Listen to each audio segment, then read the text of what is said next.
My name is Briar Elaine Mann. I'm 32 years old. 3 hours ago, I was still the woman who saved our family company. I walked into the boardroom on the top floor of Mann Freight Solutions in downtown Buffalo. The entire staff was clapping champagne-popping flowers everywhere. We had just wired the final $28 million to the bank. Debt-free. After 3 years of hell, the company my grandparents built was finally safe. Then Mom closed the door behind me, looked me dead in the eye, and said the sentence I'll never forget. Your job is done, Briar. Nash will be CEO starting tomorrow. Pack your things and leave by the end of the day. Security escorted me out. My access card already dead. My office keys taken. The same people who called me a hero minutes earlier now wouldn't meet my eyes. I left with nothing but my laptop and the clothes I was wearing. How did I end up homeless in the city I just saved, while the family I gave everything for celebrates without me? Stay until the end, because 6 months later, they were the ones begging me to come back. And I had already made sure they would never get the chance. Hit that subscribe button so you don't miss what happened next. 3 years earlier, I was living in a penthouse overlooking Central Park running a company I had built from nothing. I was the CEO and co-founder of North Peak Analytics, a supply chain analytics firm headquartered in Manhattan. We had just closed our Series C round at a $2.1 billion valuation, and my total compensation that year hit $1.4 million between salary-vested equity and bonus. Life was exactly where I wanted it to be. Then, at 2 in the morning, my phone rang with a Buffalo area code I hadn't seen in years.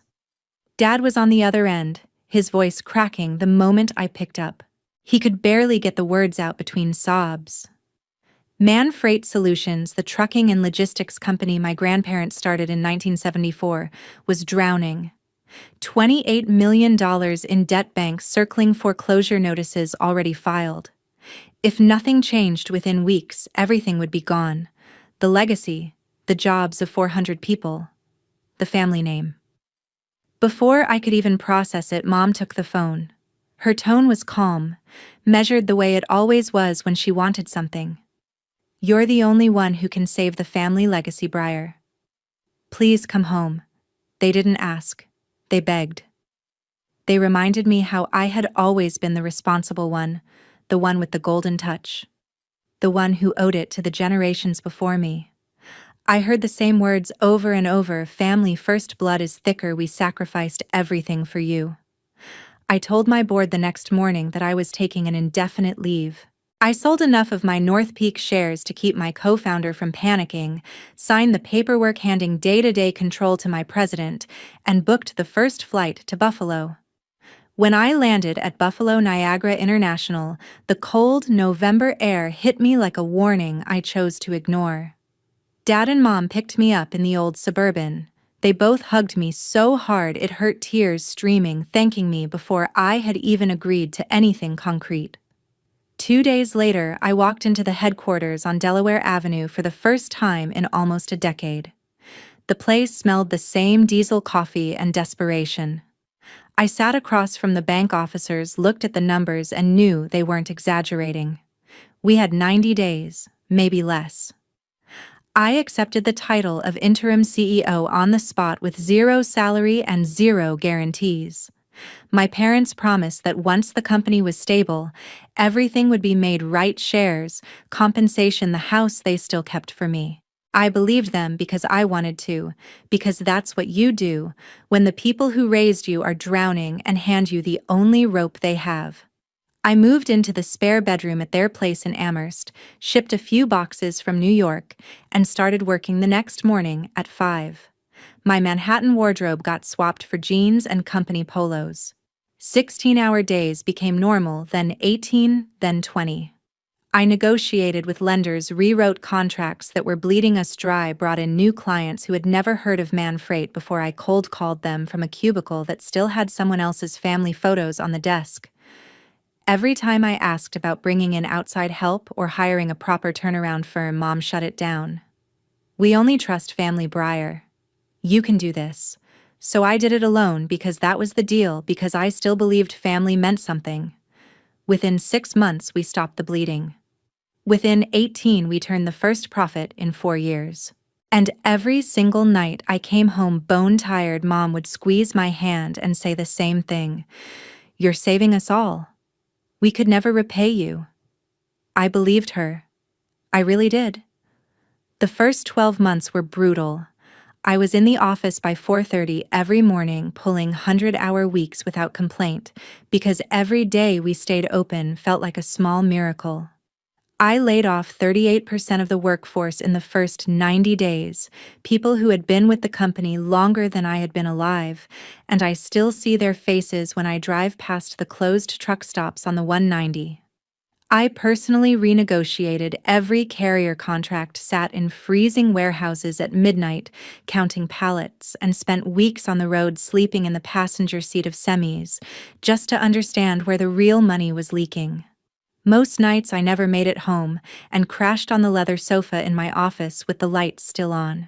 Meanwhile, my younger brother Nash Mann, 27 at the time, was living a completely different life. He rolled into the parking lot one January morning in a brand new Porsche 911 Turbo S, bright Arctic white against the gray buffalo slush. 2 weeks later, he posted photos from the Maldives infinity pool private villa, the works. I saw the pictures while I was eating cold pizza at my desk at 2 a.m., trying to figure out how to cover next week's fuel bill. When I asked Mom why he was spending like that while we were still on life support, she brushed it off without looking up from her phone. "He's under a lot of pressure, Briar.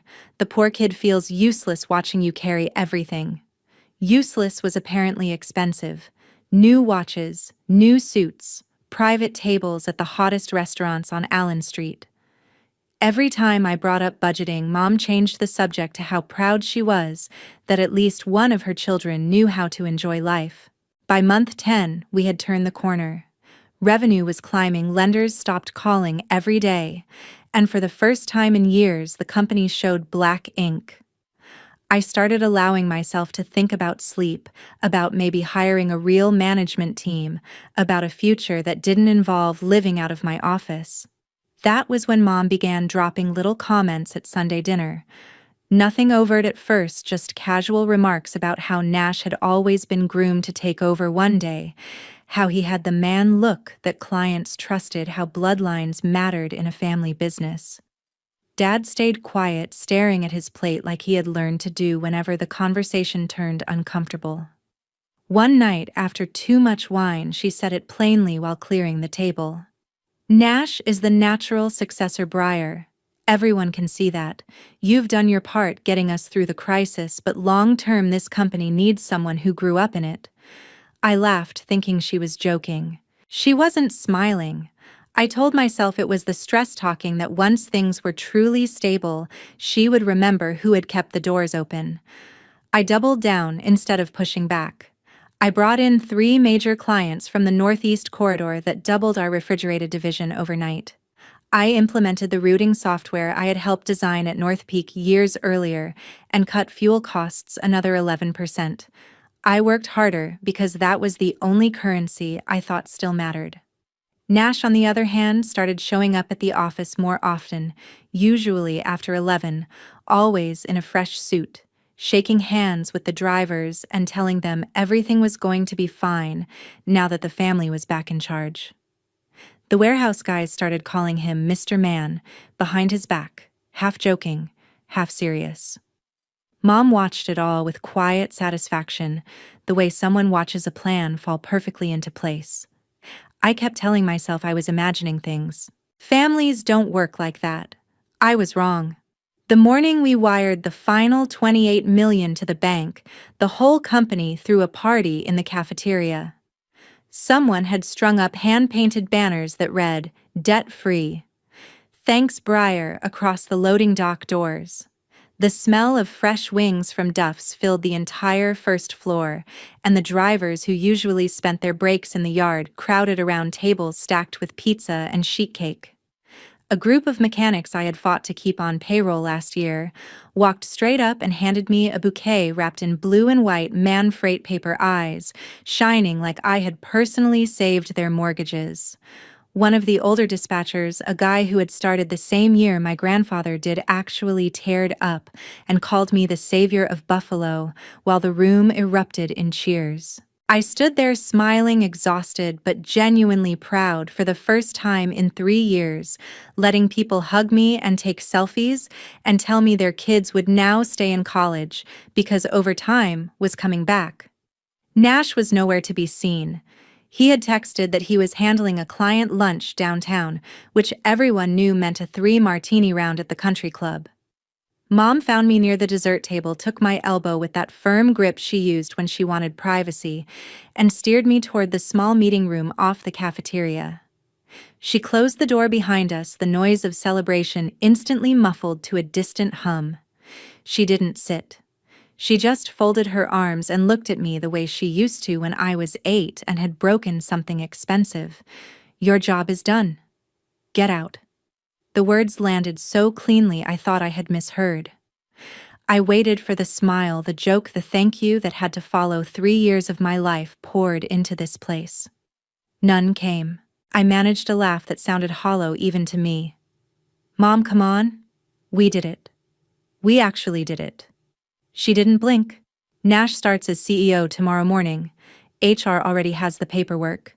Your access card will be deactivated at 5 o'clock today. Security will escort you out when you're ready." I felt the blood leave my face. "You're firing me the same day we go debt-free." "I'm not firing you," she corrected, voice smooth as ice. "You were interim. The interim period is over." I asked about my shares, the promises, the house in Amherst the company had been paying for. She waved a manicured hand like I was discussing the weather. "All that will be handled through legal. You'll get whatever you're entitled to."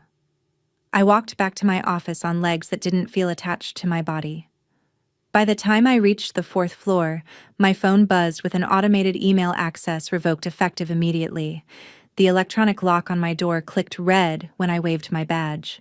A security officer I had known for 20 months was already waiting with a cardboard box. He wouldn't look at me while I packed the few personal things I kept there: a framed photo from North Peak's launch party, a plant Sutton had sent when I first moved back, the emergency hoodie I lived in during late nights. 10 minutes later, he walked me to the elevator past people who suddenly found their shoes fascinating. I drove to the house in Amherst on autopilot. The key still worked, but a new code had been set on the alarm panel and my phone no longer controlled the garage. Inside, the cleaning service had already been through. My clothes were folded in neat piles on the guest bed, with a printed note that said, "Please remove by Friday."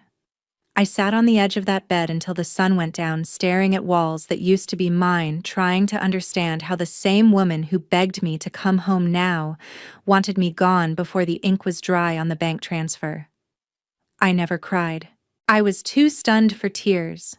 6 months later, on a snowy February morning, my phone wouldn't stop ringing. I was living in a small apartment near Delaware Park, still getting used to silence after 3 years of constant chaos, when Dad's name flashed on the screen for the 7th time in 10 minutes. I finally answered and heard pure panic in his voice before I even said hello. He was breathing hard, almost shouting that the company was collapsing again, and they needed me back immediately.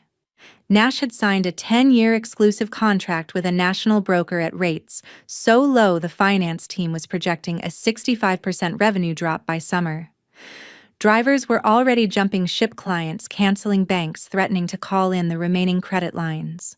Before I could respond, he put me on speaker and Nash jumped in, talking over him. He sounded desperate, promising the moon if I would just come in for 30 days, fix the mess, and leave again if that was what I wanted.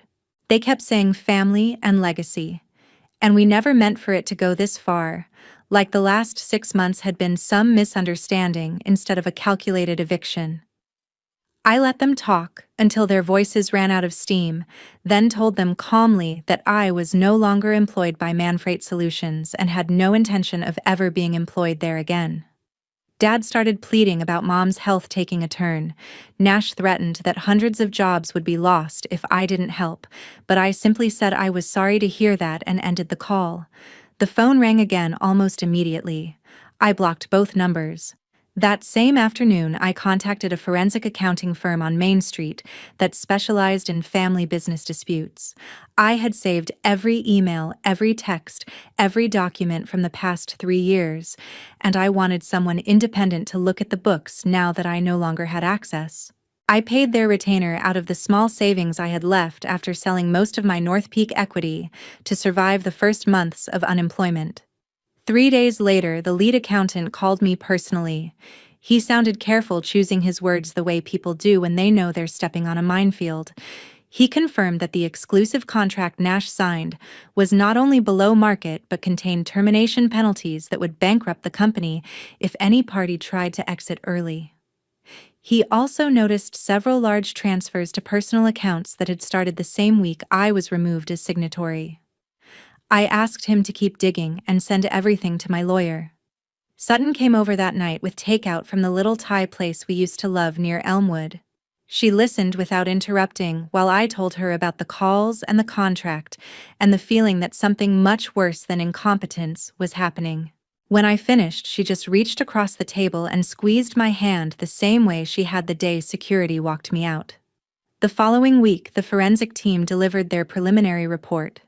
It was worse than I imagined, but by then I wasn't surprised anymore. I was done being surprised. 2 weeks later, the report came in while I was having coffee near Lake Erie. I opened the encrypted file on my laptop at a small table outside Spot Coffee on Delaware Avenue, the wind off the lake still sharp enough to remind me winter wasn't finished. The cover letter was only 3 pages, but the attachments ran into the hundreds. The forensic team had done exactly what I paid them to do. The first bombshell was a series of stock transfer documents dated 18 months ago, right around the time Mom started pushing me to delegate more authority. My signature appeared on every page, perfect loops and slants that looked exactly like mine, except I had never seen the forms before. 68% of the shares I had been promised for my work had been moved to Nash overnight, filed with the state of New York, and recorded without a single question. The second discovery made my hands shake hard enough to spill coffee across the table. Between the day I was removed as signatory and now 31 credit cards had been opened in my name, maxed out to the tune of almost $900,000. On top of that, 4 separate commercial loans totaling $4.1 million had been taken out against company assets using my personal guarantee again, with forged signatures that could have fooled anyone who wasn't looking for fraud. I stared at the screen until the words blurred, feeling the same cold detachment that had settled over me the day security walked me out. This wasn't incompetence. This was deliberate. My phone rang with a number I didn't recognize. When I answered, a calm, professional voice introduced herself as Helen Dorsey, the estate attorney, who had been trying to reach me for years. She apologized for the cold call, but said time was running out. In 6 weeks, I would turn 32, the exact age specified in the irrevocable trust my grandmother Selma Mann had established before she passed 8 years earlier. The trust contained $9 million in liquid assets and an 18% stake in Mann Freight Solutions structured with spendthrift provisions that made it impossible for anyone, including family, to touch a penny before the beneficiary reached the trigger age or under any form of duress. Helen explained that Mom had been fighting the trust in court for years, filing motions claiming undue influence and mental incapacity, hiring private investigators to follow me, even attempting to have me declared financially incompetent so she could petition for control. Every attempt had failed because Grandma Selma had been meticulous. 3 separate psychiatric evaluations on video, 7 witnesses present at signing, and ironclad language that survived every challenge. I asked why no one had told me sooner. Helen's answer was simple. The trust was drafted to protect me from exactly the people who were now trying to destroy me. Contact was forbidden until the trigger date approached, and only if I could be reached independently. I sat in that coffee shop until the sun dropped behind the grain silos across the water, reading every page of the report twice. The picture it painted was worse than betrayal. It was systematic theft dressed up as family loyalty. When I finally closed the laptop, I knew 2 things with absolute certainty. First, the company I had saved was already dead. Nash had just been handed the shovel. Second, the money and shares Grandma Selma protected were about to become mine, and no forged document on earth could change that. I paid the check, walked out into the cold, and for the first time in 6 months, I wasn't thinking about saving anyone. I was thinking about surviving. One random March evening, Jet Sullivan, my ex-boyfriend from college, texted me out of the blue. I was walking back from the gym when the notification lit up my screen with a simple, "Hey Briar. It's Jet. Can we talk about Mann Freight?" I paused on the sidewalk, the early spring chill seeping through my jacket, and replied with the name of a bar on Chippewa Street for the next evening. We hadn't spoken since our breakup during finals week at Syracuse, but if he was reaching out now, it meant he knew something I didn't. He was already at a back booth when I arrived, nursing a whiskey neat and looking like he had never left the corporate world behind. After a few minutes of small talk about old friends and Buffalo winters, he slid a folder across the table. As CFO of Great Lakes Consolidated, the dominant carrier from the Midwest to New England, he had been watching Mann Freight's numbers for months. Their board wanted to acquire us $12 million in cash, full debt assumption, 30-day, close, no contingencies. The offer was a lowball for what the company was worth on paper, but Jet laid out why it was generous under the circumstances. The exclusive contract Nash signed had locked us into rates that didn't cover rising fuel costs or labor inflation, and word was spreading fast in the industry. Clients were jumping to competitors' suppliers, demanding cash, upfront insurance premiums tripling because of the perceived risk. Great Lakes saw an opportunity to grab our routes and fleet before the inevitable fire sale. I asked if he had approached Nash directly. Jet nodded and said they had 2 meetings already, both ending with Nash insisting the company was on the rebound and not for sale. But Jet's team had run the projections. Without intervention, bankruptcy was weeks away at best. I listened without committing, thanked him for the heads up, and left the bar feeling the weight of what I already suspected. I didn't call Nash or Dad. I didn't warn them. I just went home and let the pieces fall. The following Tuesday, the U.S. Attorney's Office for the Western District of New York announced the asset freeze in a press release that made the evening news on Channel 7. Every bank account tied to Mann Freight was locked, every credit line revoked, every vendor notified to cease deliveries until the trustee approved. The Chapter 7 filing came 48 hours later, the kind of rapid liquidation that happens when fraud allegations are involved.